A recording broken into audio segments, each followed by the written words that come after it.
এজনে ইতিমধ্যে আমাক জনাইছে দলক জনাইছে যে তেখেতৰ গা বেয়া থকাৰ কাৰণে আজি আহিব নোৱাৰিব গতিকে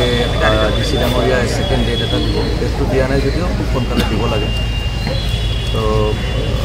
যিকি নহওক সকলোখিনি ভালেভাৱে হৈ গ'ল আজিৰ দিনত যিখিনি আমাৰ আশা আছিল ঠিকঠাকভাৱে হৈ গ'ল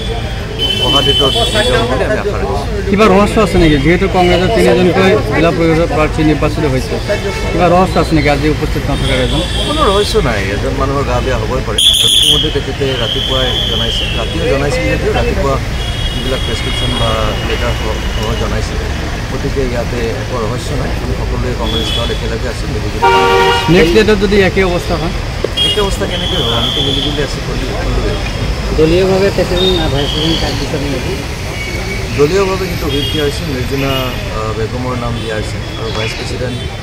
প্ৰেচিডেণ্টৰ ভিতৰত বেলেগকৈ হয় হুইপ দিয়া হোৱা নাই কিন্তু যেনেকুৱা আমি কৈছিলোঁ যে আঢ়ৈ বছৰ ভাগ কৰি দিয়া হৈছে তো আমাৰ ভাইচ চেয়াৰমেনৰ কাৰণে তানজিনা খানমৰ নাম প্ৰপ'জ কৰা হৈছে আপোনালোকে যিটো নটিছত যিটো নিয়ম উল্লেখ কৰিছে সেই নিয়ম অনুসৰি যদি অনুপস্থিত থাকে তেনেহ'লে পষ্টপন হৈ যাব নেকি বা বৰখাস্ত হ'ব নেকি দলৰ পৰা বা দলীয় হুইপ হিচাপে যিটো লিগেল একশ্যন হয় সেইটো হ'ব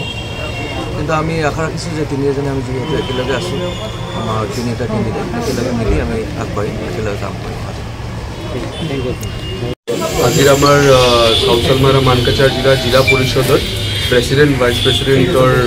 ইলেকশ্যনৰ আমাৰ এটা মিটিং শ্বেডিউল কৰা হৈছিলে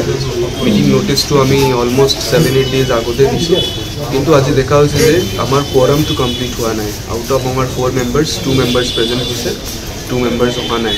আৰু যিহেতু এজ পাৰ ৰুলছ যদি 1/3 মেম্বাৰ নাহে তেতিয়া আমি মিটিংটো এইটো কৰিব নোৱাৰোঁ তো আমি আজিৰ মিটিংটো আজি আমি ৰিশ্বেডিউল কৰিবলৈ এটা সিদ্ধান্ত লৈছোঁ আৰু আমি নতুন ডেটৰ নটিচটো সোনকালে ইছ্যু কৰিম কিমান দিনৰ ভিতৰত পৰৱৰ্তী সময়ত হ'ব 15 ডেজৰ ভিতৰত আমাৰ এই মিটিংটো শেষ হ'ব লাগিব আৰু এইটো কিবা নিয়ম আছে নেকি নেক্সট মিটিঙত যদি নাহে তেনেকৈ আমি যি আছে আমি এজ পাৰ ৰুলছ আমাৰ as per Assam panchayat act আছে তাৰ মতে আমি ডিচিশ্যন কৰিম থেংক ইউ